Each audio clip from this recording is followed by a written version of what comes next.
Sisi ndio bunge, tupo kwa niaba ya wananchi. Nenda kawakatie maji, unaogopa nini? Nenda kawakatie maji. Mtu ambaye halipi bili hastahili kupata huduma ya maji. Bilioni 61. Lakini mwananchi ambaye anauza mchicha kule atalipa maji kwa 10,000, 5,000. Sio sawa. Tunataka msumeno ukate kote kote. Na nilitarajia waziri wa fedha au naibu wake yuko hapa. Naibu waziri wa fedha, unanisikiliza, acha kuzungumza. Wakandarasi wanadai.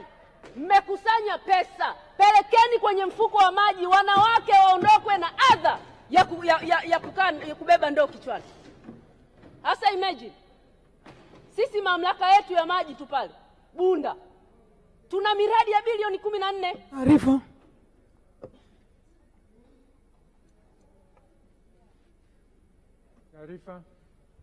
Nilikuwa nampa taarifa Mheshimiwa Bulaya kwamba katika mamlaka zinazodaiwa ama taasisi za serikali, JWTZ inadaiwa bilioni 34, Jeshi la Magereza bilioni 31, Jeshi la Polisi bilioni 10 na nyingine nyingi.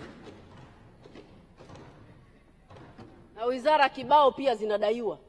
Wakatie maji, wakose maji ya kunywea kahawa ofisini. Mheshimiwa Naibu Spika, natolea mfano tu. Namna gani hii wizara ipati pesa?